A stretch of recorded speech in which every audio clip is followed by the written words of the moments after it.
Okay, hello everybody, and welcome to this Sustainable Procurement Pledge event held in partnership with Ceres. My name is Anthony Fuller, and I'm co-chair of the USA chapter of the Sustainable Procurement Pledge.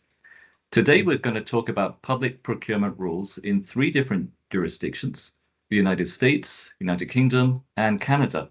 And as you'll see, each is taking maybe a slightly different approach, so you want to explore what are the commonalities between them and how we can work with suppliers to meet those expectations. To do so, we've assembled an excellent panel representing all three countries. I'll introduce them in just a second, but before we do that, just a couple of background rules. So as usual, our webinars are recorded, so please be mindful of background noise or other distractions. I'm sure this will also be a very information-rich and thought-provoking intersection of perspectives. We strongly encourage interaction, so please put any questions you have in the chat. Augustina from SPP will be monitoring, and hopefully after our panels, we'll have the opportunity to address at least some of those questions. Right now, let's take a look at the agenda. So we'll start with a review of the federal government's sustainable procurement initiatives and rulemakings under the Biden-Harris administration. We'll then turn to look at the UK legislation, policy, and practices. And then we'll hear about the Canadian perspective on public procurement. Each speaker will no doubt explain their own role and objectives in much more depth, but for now, let me briefly introduce them to you. We have Andrew Mayock, who is Chief Sustainability Officer at the White House Council on Environmental Quality. We have Stephen Rothstein, Managing Director at Ceres Accelerator for Sustainable Capital Markets. We have Darren Nowd, former chair of the UK National Social Value Task Force and now consultant, and Dr. David Johnson, who's the George Weston Chair and Center Director for Sustainable Supply Chains at the Schulich School of Business at York University in Canada. A huge thank you to all our speakers for joining us today, and also to you, our participants. Now, before we dive into this quite mammoth topic, just let me briefly introduce the Sustainable Procurement Pledge.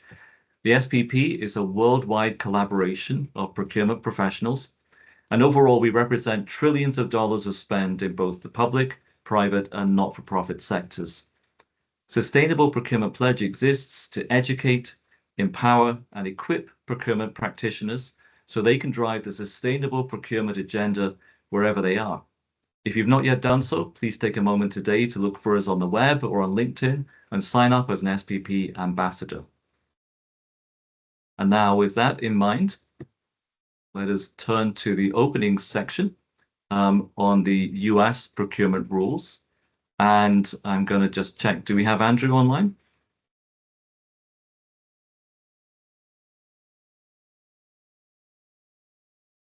Okay, so Stephen, why don't we start with Stephen's slides?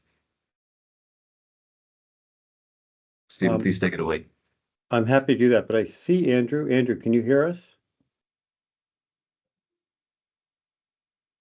Okay, so then I'll start, and then after mine, we'll come back to Andrew, because I see Andrew. This is Katie Newhouse. I'm also on the line. Can you hear me?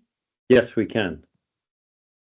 Okay, I am prepared to provide the remarks as needed if Andrew can't. So I think we can go ahead, Stephen, with you first, unless you would prefer if I lead us off.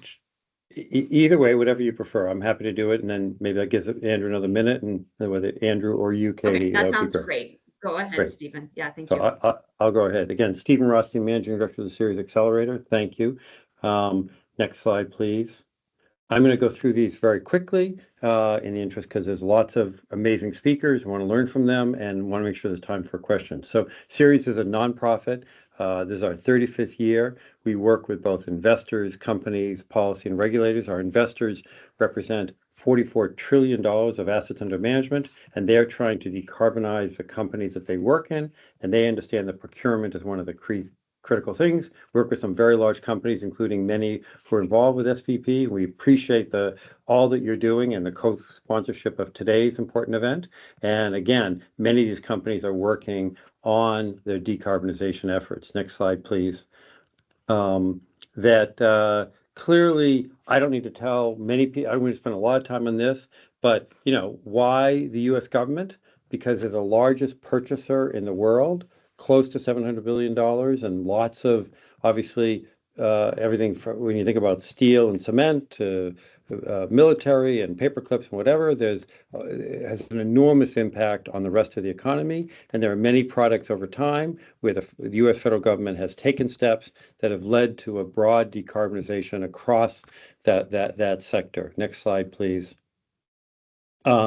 The FAR Council, the Federal Acquisition Regulatory Group. So there's a group of several agencies within the federal government that work together on their procurement rules. And they're working in tandem, again, with many agencies to ensure that they are built into the kind of the standard practice, and they're built in year after year. The IRA and the other executive orders are critical and are making a transformative impact in infrastructure, but they're also not necessarily forever. Hopefully that some of the rules we put in place, and that we've seen when the federal government does something, it's copied by others. We're also learning from the other countries you're going to hear from in just a few minutes where they're doing some great work. Next slide, please.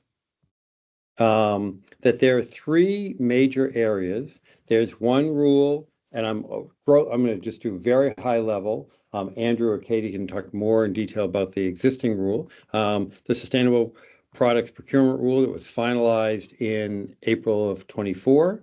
The proposed rule to address climate risk in the acquisition process that's being prepared, sometimes called the social cost of carbon or other things, and then proposed supplier climate risk disclosure rule that has had lots of conversation, lots of feedback, very positive, and we hope that gets finalized in the coming months, but obviously that's a federal process and we'll see.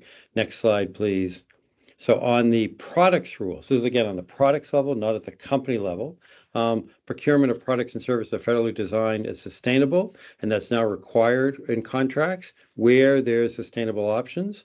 And there needs to be an explanation if you're departing from that, and to explain why that doesn't make sense, whether it be cost or performance or other factors. So it really builds it into the process, into the fabric of what the federal government does. Next slide, please.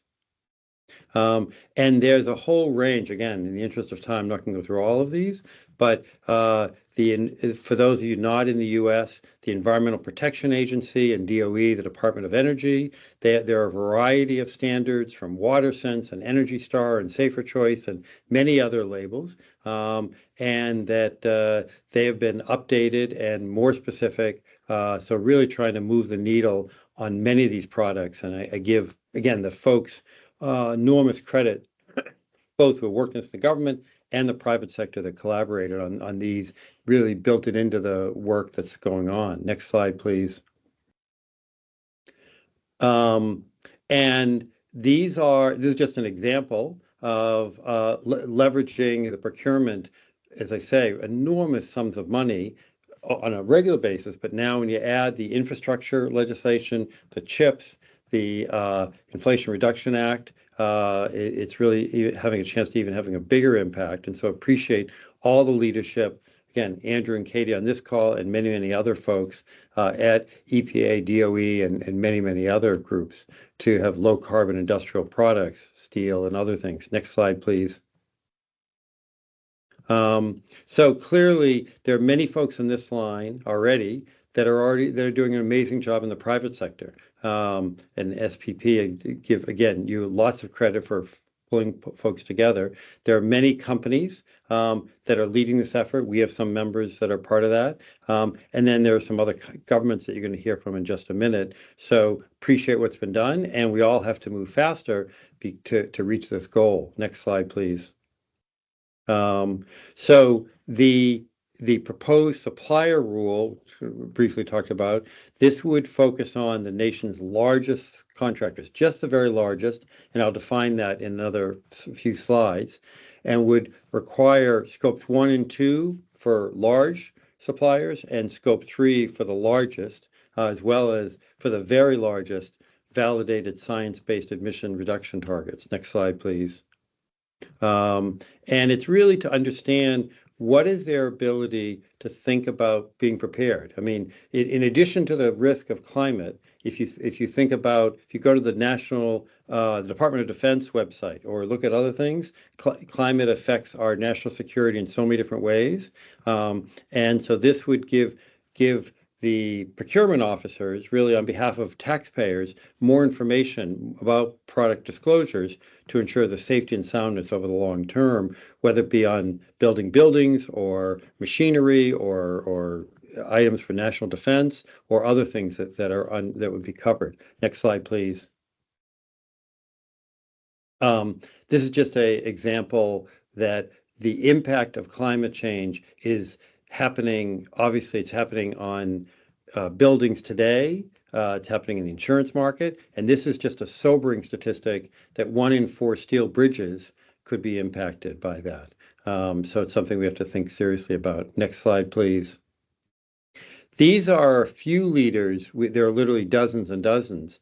Again, thinking about it not just from a climate perspective, but from a national defense perspective. The first two are former national defense leaders. And then Steve Ellis on the right is looking from a taxpayer perspective. So they're saying if you focus from a national defense or just from a taxpayer perspective, this proposed rule makes sense, and hope that it goes into effect very soon.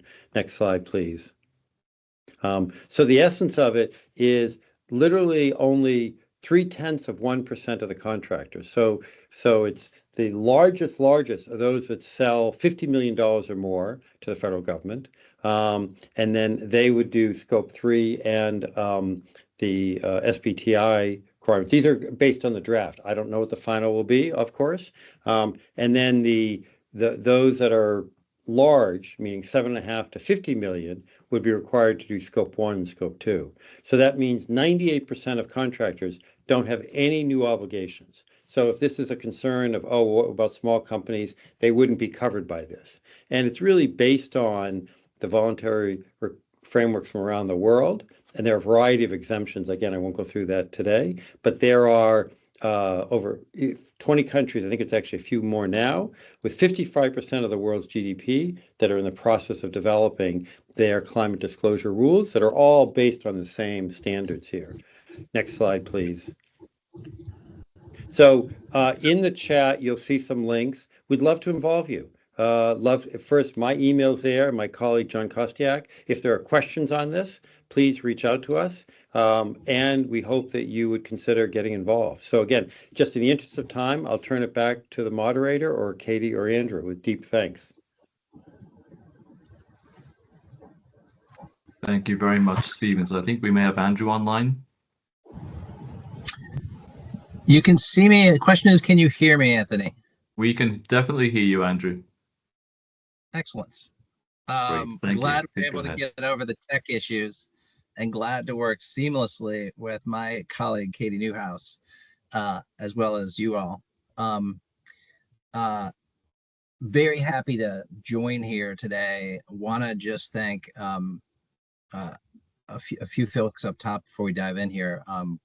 First and foremost, to the Sustainable Procurement Pledge, really critical work that you're leading, and we're extremely happy and enthusiastic to join you today and the broader community on this work.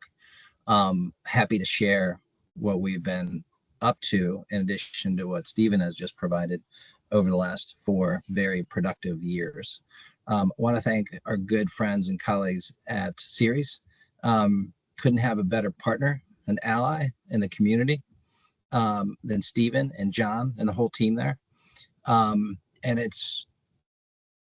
I think one of the things I wanted to say is just how critical it is to have the community, as Stephen just shared, the technical insight and support that Ceres provides, the broader stakeholder convening and building that Ceres and others provide is just essential to to progress in the urgent moment we're in.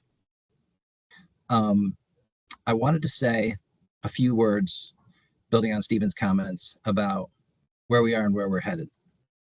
On the where we are front, a few top line comments here. One is when President Biden and Vice President Harris came into office, a core pillar of their administration was restoring U.S. leadership domestically and abroad. And we certainly saw that internationally in rejoining Paris and many other actions that the president and vice president have taken over the last 4 years. And when it comes to how we go act and execute domestically, the president turned to all the major government cabinet agencies, the whole of government, in the first few days after taking office, and all gave us assignments to quote unquote tackle climate change. And he turned to this office and the Council on Environmental Quality, Office of the Chief Sustainability Officer, and mandated our office to, one, electrify the full federal fleet of vehicles, two, power all of our facilities on clean energy, and three, quote unquote, revitalize sustainability. So a broad mandate to, and most importantly in this executive order, said use the full power of the federal footprint to lead by example and to accelerate our work on tackling climate change. And so we've woke up every day for the past 4 years working on that mission, is how do we use the power of the federal footprint as the world's largest buyer of goods and services, over $750 billion a year, to go do just that. And I'd cite a few pillars of the progress that we've made. Number one, when it comes to electrifying that fleet, as the president charged us to do through our procurement, we were at a place where, when President Biden took office, there were under 2,000 vehicles out of our 640,000 vehicles in our federal fleet that were zero emission. And we're at a place now, 4 years in, where we have 80,000 vehicles either in our inventory or on the way, committed to coming into the inventory. We had less than 1,000 charging ports when President Biden and Vice President Harris took office. And we're at a place now where we have 30,000 and counting, either in design or in the ground now. And that all that work is accelerating. We're at a place when it comes to powering our facilities on clean energy, where we are basically a grid mix in the United States at about 40% clean power. And we have up to 20 new percentage points actively in the procurement pipeline right now, which we expect to close over the next 4 to 5 months. That would give us a big boost on our way to 100% by 2030. The president also charged us in this overall plan of getting to net zero operations and inclusive of net zero procurement by 2050 to use the power of the federal footprint to catalyze markets for low embodied carbon clean construction goods or materials, and charge this office to be co-chair of a task force with the Climate Policy Office to go do that, send the federal demand signal to drive markets for low embodied carbon steel, asphalt, glass, concrete. And so we've been hard at work on that, and we've received $4.5 billion through the Inflation Reduction Act to do that. We're actively working through the General Services Administration to go out and purchase low embodied carbon concrete and other materials through $2 million that was set for them. $2 billion also set for the Department of Transportation and the grants that they provide to state and locals. That actively moving out the door, and those parties actively engaged in purchasing those materials. Another key pillar of the work that we're doing is changing the rules, as Stephen mentioned, and there's lots I could say and some that I can't say on this call about where we are and where we're headed. We decided that we would lean in changing the hard wiring of the regulatory process for our suppliers to update, reform, modernize sustainable products, and how our federal colleagues go about purchasing sustainable products in government. Happy to report that rule was proposed and then finalized. 2 other key rules, which Stephen made mention of putting our suppliers on footing where they need to disclose their GHG, set science-based targets, and disclose their climate risk. That's in proposed status, as Stephen mentioned. and we're working through the public communications has a current December date for finalization, as well as the minimizing risk. So a key question there was, how do we hardwire that activity, embed it into the procurement ecosystem? And we've been hard at work doing that across the board, as I mentioned, and when it comes to vehicles, when it comes to electricity, but and also when it comes to our procurement professionals and the guidance they have and the requirements they have on a day-to-day basis. Let me pause there. I know we got a ton on our plate. I'd also like to give a shout out to other partners I know who are sharing today, who've been just great colleagues with us internationally, inclusive of the UK and Canada, because as President Biden and Vice President Harris came into office, we looked around and said, how do we do what the president's charged to do, lead by example? And we talked to our friends to the north and our friends across the Atlantic. And that helped us set our bar and our frontier. And we continue to work together internationally to keep that bar high. So thank you for the opportunity to join today. If I have any other technical difficulties, by the way, Katie is here to hop back in at any time. And just, again, really appreciate the leadership of SPP, and really appreciate the opportunity of professionals coming together today on this webinar. So thank you very much, Andrew, for those remarks. It's great to have you online. Thank you. So what we'll do now is we'll turn to one of the countries that Andrew just mentioned, which is the UK. And we have Darren Nowd, who has worked on the UK Social Value Task Force, who's going to give us some insight into the equivalent legislation and practice in the UK. Thank you. Good to see you all. I can't see my own slides, but fortunately I've only got a couple and I know what's on them. So I'll give you some encouragement to change them when we go through. So just in terms of background, I'm going to explain the history of sustainable procurement in the UK from a legislative, policy and practice point of view. And then maybe discuss what's next in terms of the Procurement Act in February 25. So I've got a couple of slides in terms of main content, one of them on UK legislation, policy and practice, and a second one on UK summary and lessons. There's a third slide there for colleagues to read at your leisure with all the various links that I'll refer to. So on the first main slide, I'm going to read left to right, top to bottom, which shows you all of the various legislative and policy and practice levers that have been used across the UK. So back in the day in 2006, HM Treasury and DEFRA, the Department for Environment, Food and Rural Affairs, set up a task force and developed a report or an action plan calling Procuring the Future.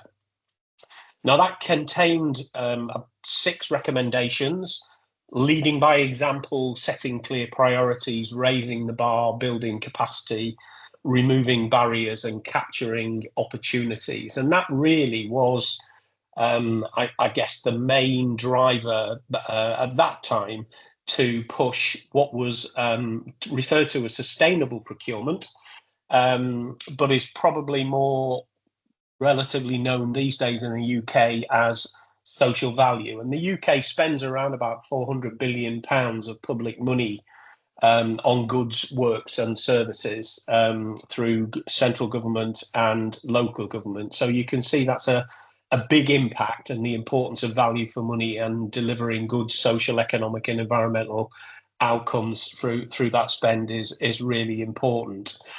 Probably the most influential lever or legislative lever in the social value agenda was the introduction of the Public Services Social Value Act 2012.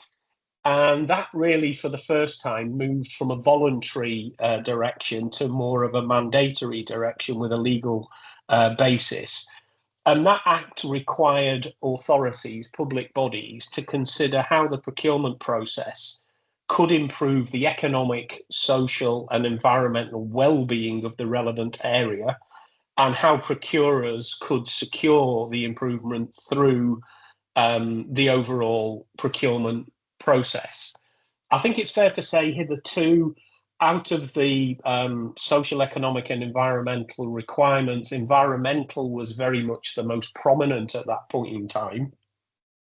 But the UK government went through a period of what it referred to as austerity, which really reduced public sector procurement spend considerably, and very disproportionately in what we call local government, which I think in the US and Canada you would refer to as maybe more municipal or state government. So even though it was mandatory to consider social value in services by the Act, many local authorities voluntarily applied the Act and the principles to all of their spend, so goods, construction works and services.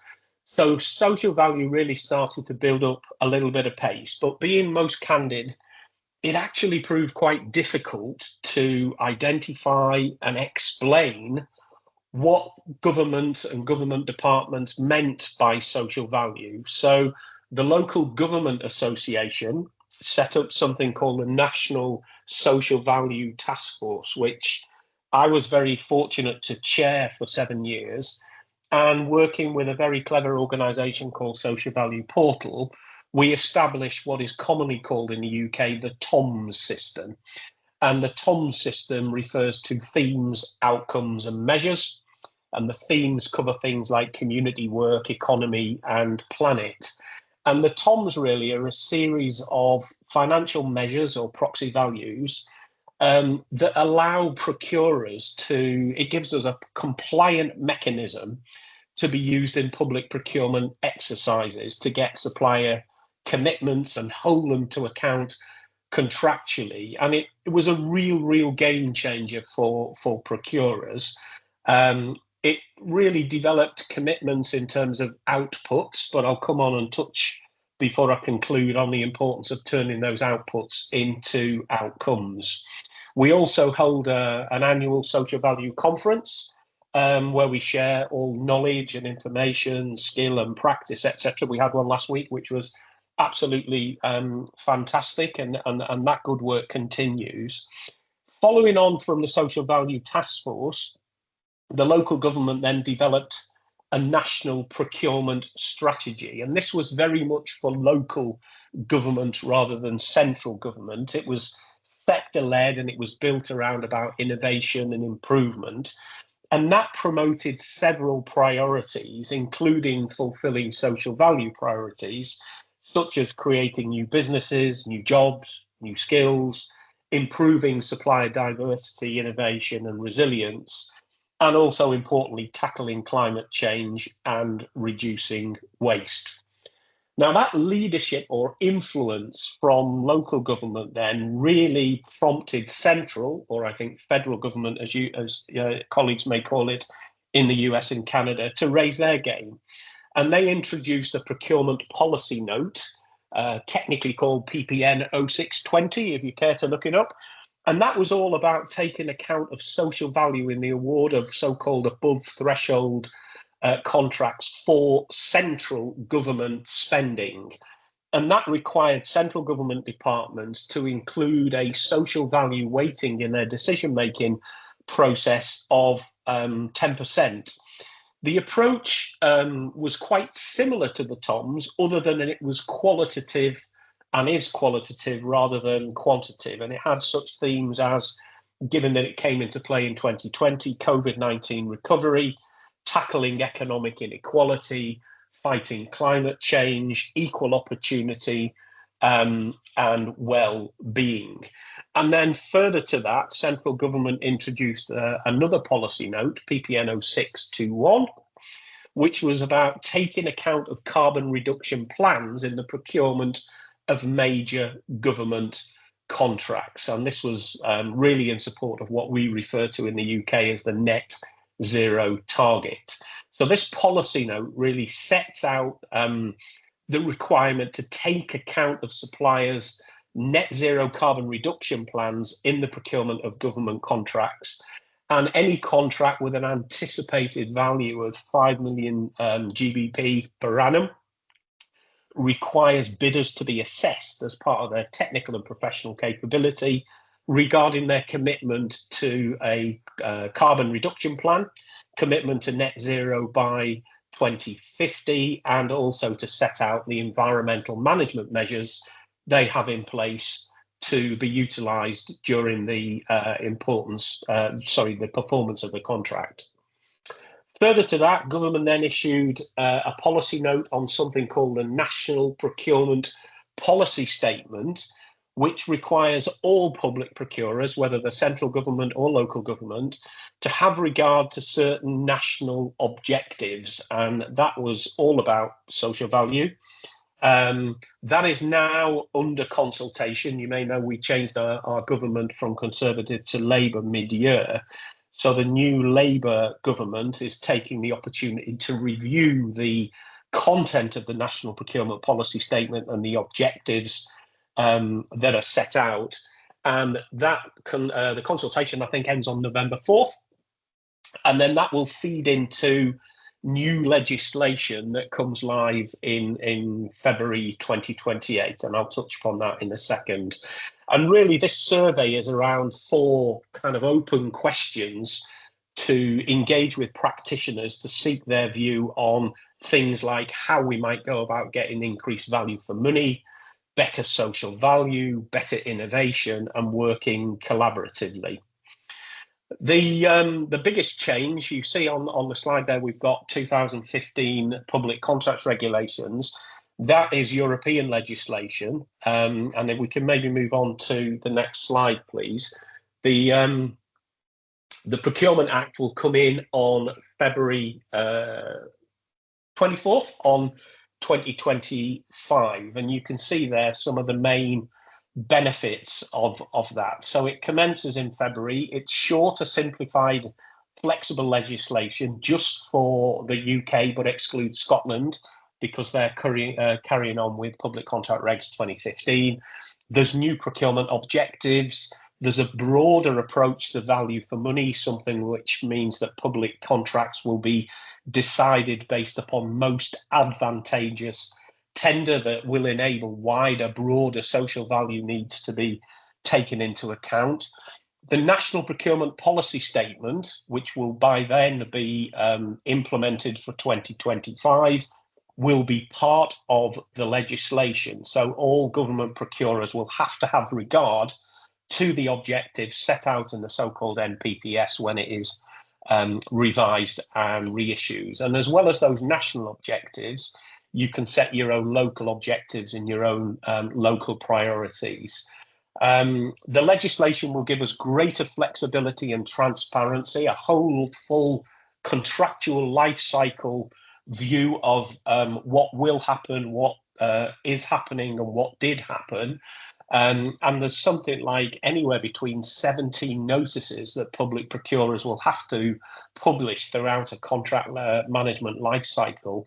Not for every contract all the time, but there are 17 notices to explain all the various performance and transparency information.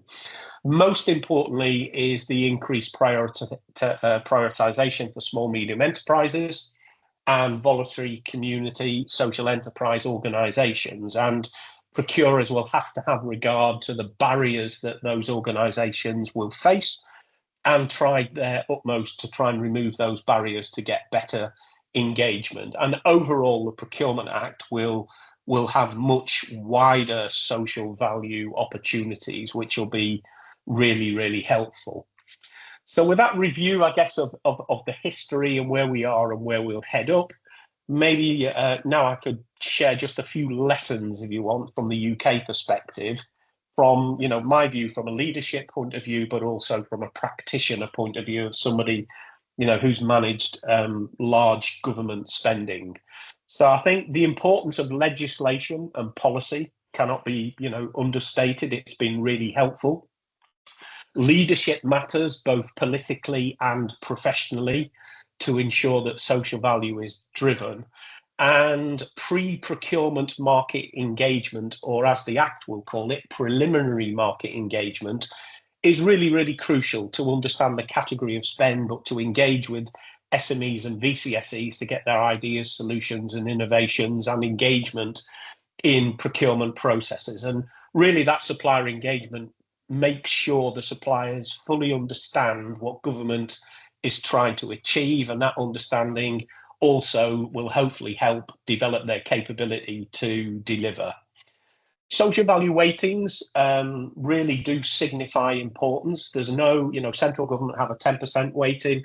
My professional hunch or commercial view based on procuring over many years is any less than 10% weighting, you kind of saying to the market, you're not really serious. Anything above 20%, I have a view that kinds to signify social value is starting to become one of the most important things as part of the contract, maybe more important than the delivery itself. So, my advice to colleagues is always 10 to 20% is a healthy weighting within your decision making. It is important to contractualize your social value commitments to hold the suppliers to account, and the importance of objective measurement, reporting and independent verification is really, really crucial. And hence, in the local government setting, and other brands are available, but the national TOMs really have become the tool of choice, particularly in local government and in the private sector. The objective measurement reporting and that verification really ensures that social value is identified, is captured. And the TOMs really, I guess, they cover things like, I would call them outputs. Now, that's really helpful because it's transparent, it's tangible, you can quantify it, you can negotiate around it.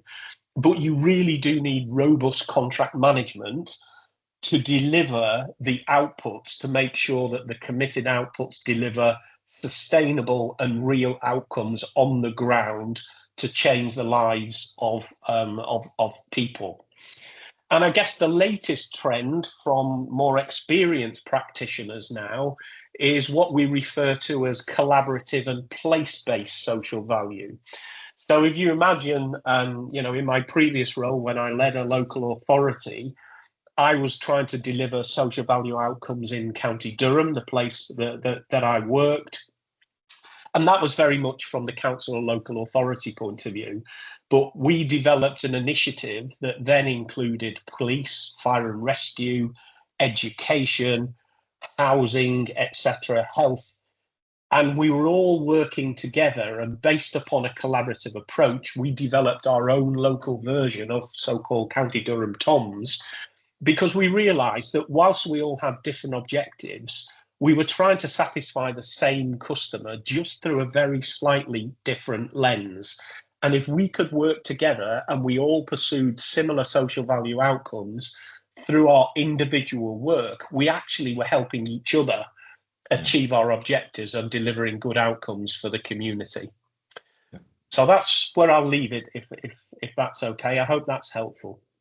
Perfect. That's excellent. Thank you very much for that great overview of what's happening in the UK public procurement. So thank you, Darren. You're welcome.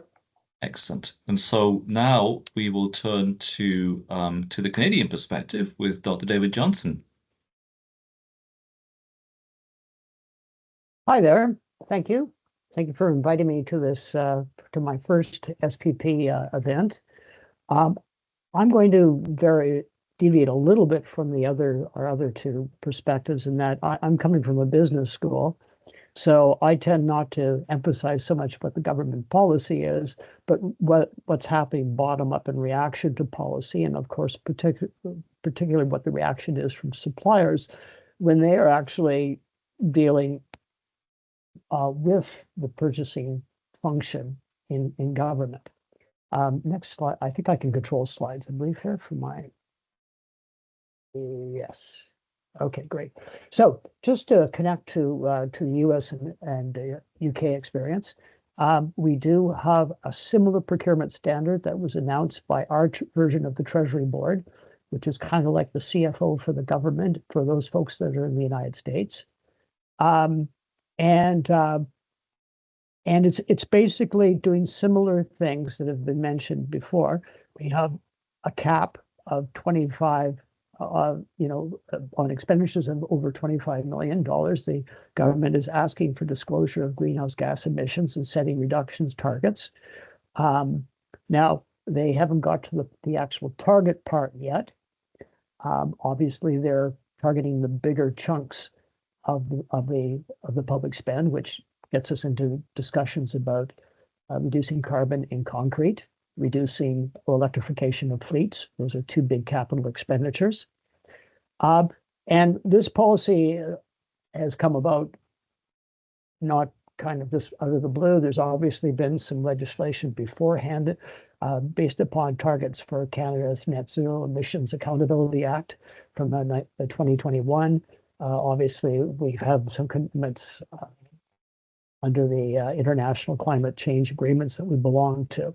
But this is our current procurement-oriented carbon reduction policy that is relatively recent. And it's kind of interesting too, because of course, it's not 100% implemented yet. So we're not 100% sure how the nuts and bolts of it are going to work. It's in its transition period here. And it's definitely heading in the right direction. And there's a lot of potential overlap with other governments to share best practices to implement this more efficiently. And you obviously hope that there's a lot of that learning going on. My question, when I was going through the policies for the federal government, and this is applying to our federal government, is that federal expenditure or spend is about 20% of the public Canadian spend. The other 80% is in the 13 provinces in Canada and what we call MASH. That's the municipalities, the academic institutions, the schools and hospitals.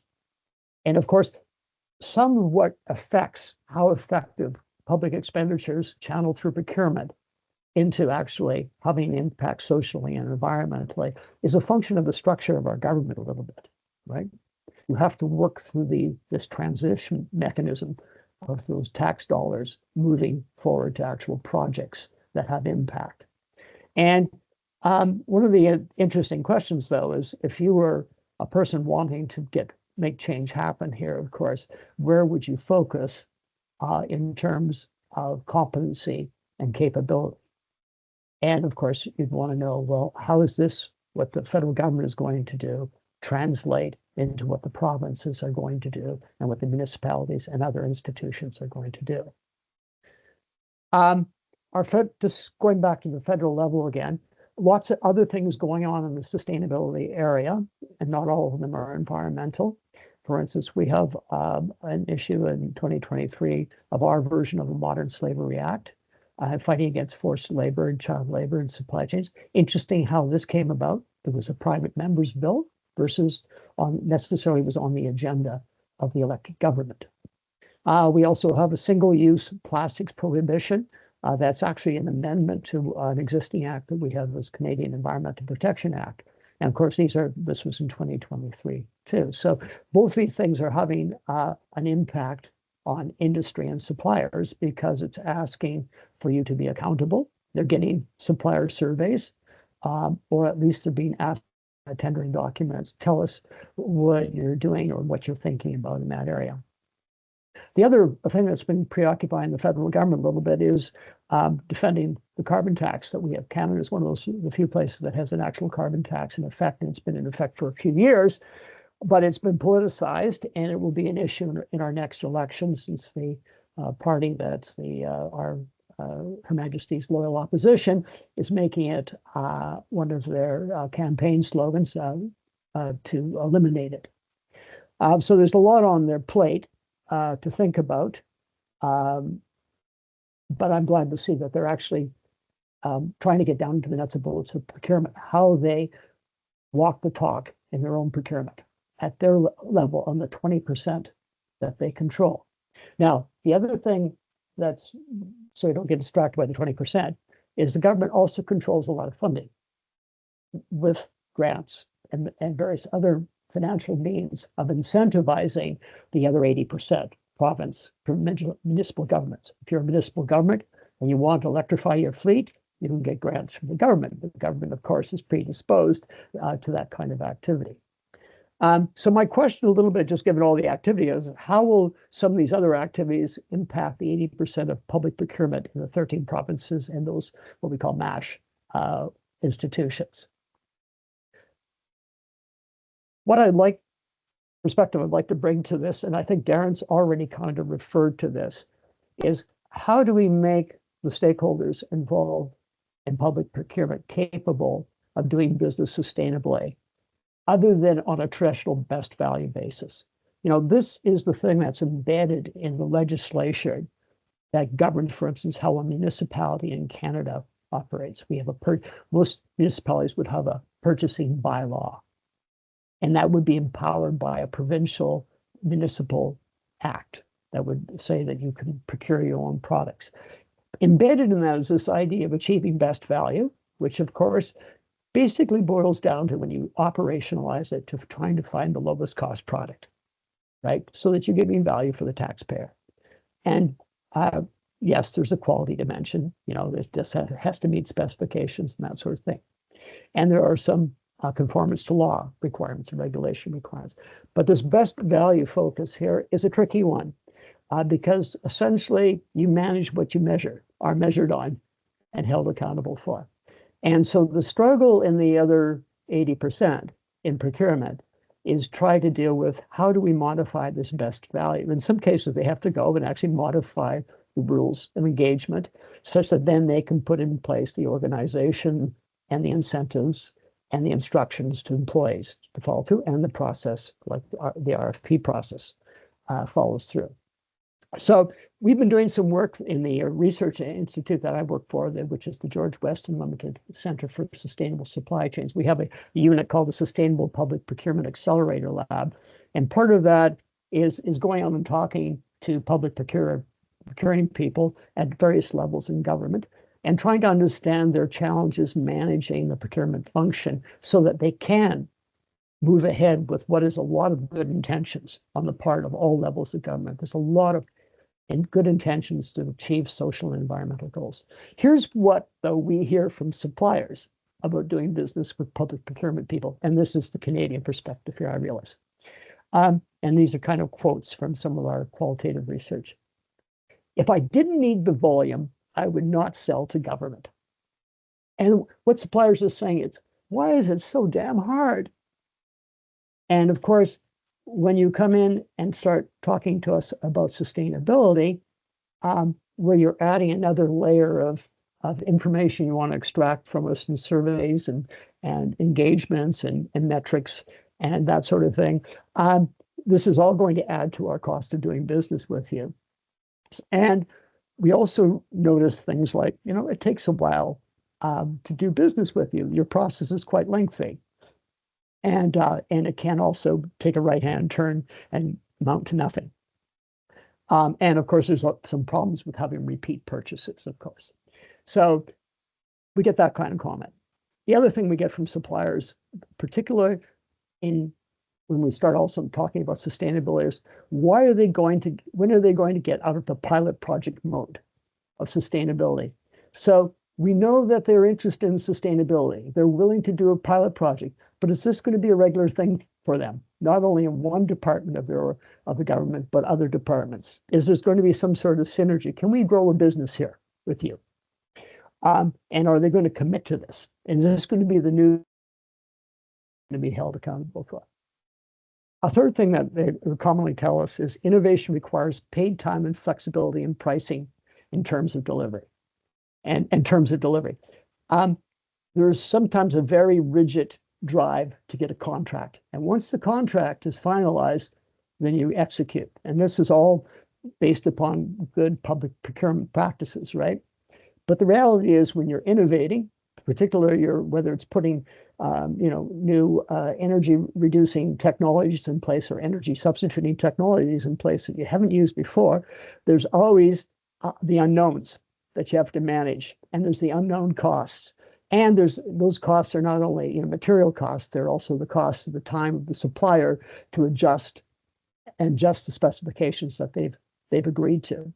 And of course, sometimes that ability to be flexible, I think Darren used the term a robust contracting ability, is not there.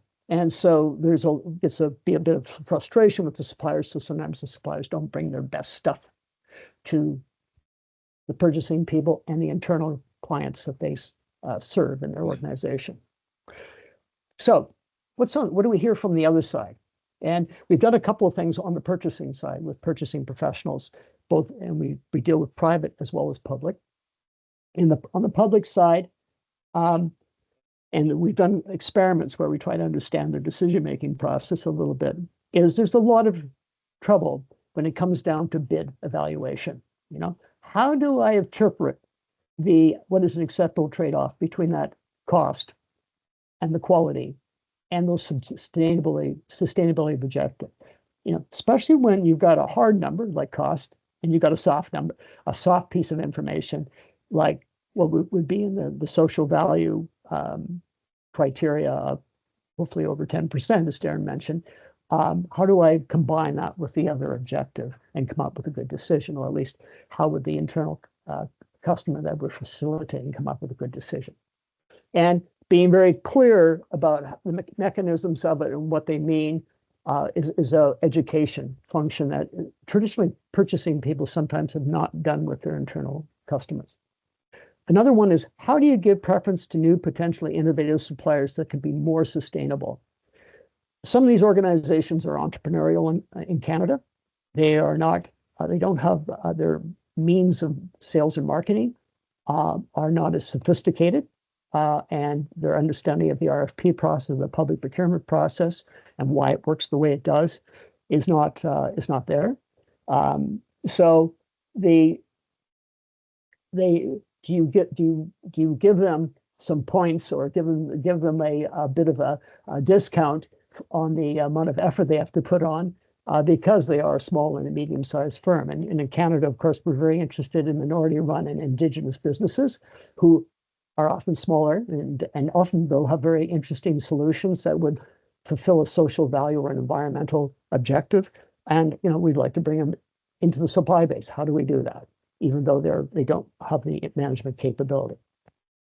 The other thing that's a bit of a challenge is, how do you lower the cycle time for an RFP and contracting? This goes back to the supplier comment.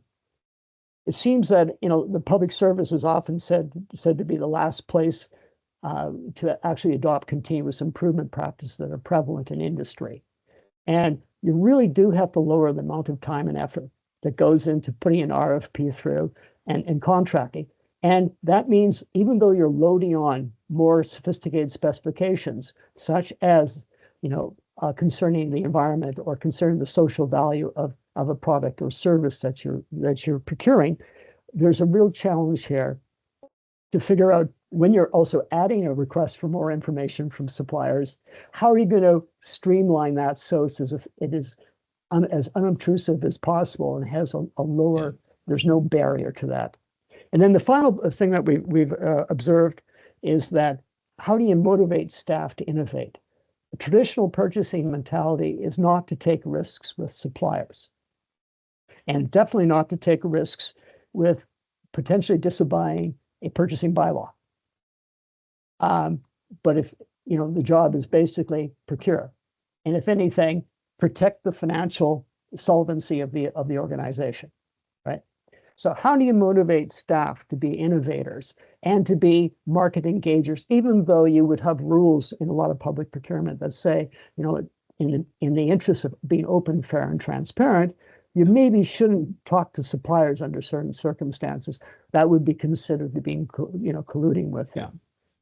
There's basically a barrier to be overcome a little bit on the human resource side of things as to how progressive practitioners. Anyways, that's some observations I would make. Thank you so much, David, for that. That was very, very interesting. We're almost at the end of our session, and we had a couple of questions come through, which I think we probably don't have time to address in depth at the moment. But just an observation, I think, from some of the material we've seen today, that clearly there's a focus on emissions, which is common to all three jurisdictions. A question did come up around whether the social dimensions would ever gain any level of salience in the US or Canada? I think is a very interesting question to ask there, as it clearly is a bit of a difference between what we've heard about the UK environment versus North America. And if anybody wants to take a second just to respond to that about the potential for social value as a concept in public procurement here. Yep, just a quick one on my side. I One can thing weigh in. from the Oh. empiricals. Whoop, sorry, Katie? Yeah. Katie, go ahead. Oh, I was just going to weigh in. Hi, everyone. I'm Katie Newhouse on Andrew Mayock's team. And I do think the U.S. government has several policies and commitments around the other components, social value, economic value. Just to call out a few, the U.S. government for decades has had a huge focus on procuring from small minority-owned, women-owned businesses, and there's a whole team of folks who works on that and various procurement rules in that arena. Another example would be like Buy American and buying local. So there's another office within the Executive Office of the President that works on those Buy American policies and procurement rules. So although we didn't cover it today, I do think the U.S. government has various efforts going in the other areas of sustainability beyond environmental and carbon issues. Thank you. I would add on to Katie's comment that basically at the municipal level, it's sometimes easier to get politicians engaged if there's a social aspect because it impacts directly the people that elected them. Yeah, absolutely. Thank you very much. Thank you both for that. So thank you to all our speakers for today. I think it's been a remarkable opportunity to learn about the public procurement environment in all three jurisdictions. Sincere thanks to Andrew, Katie, Stephen, Darren, and David for today's event. And what you see on screen right now is the final call to action from Ceres about providing feedback on the proposed supplier disclosure rule. So you see there the contact information and also links to the documents themselves. We will be sending out the slides after the meeting, and so please look out for those if you registered for today's event. And on that note, I want to say a big thank you, not just to our speakers, but to our participants. Thank you very much. Have a great day and great rest of week. Thank you. Thank you.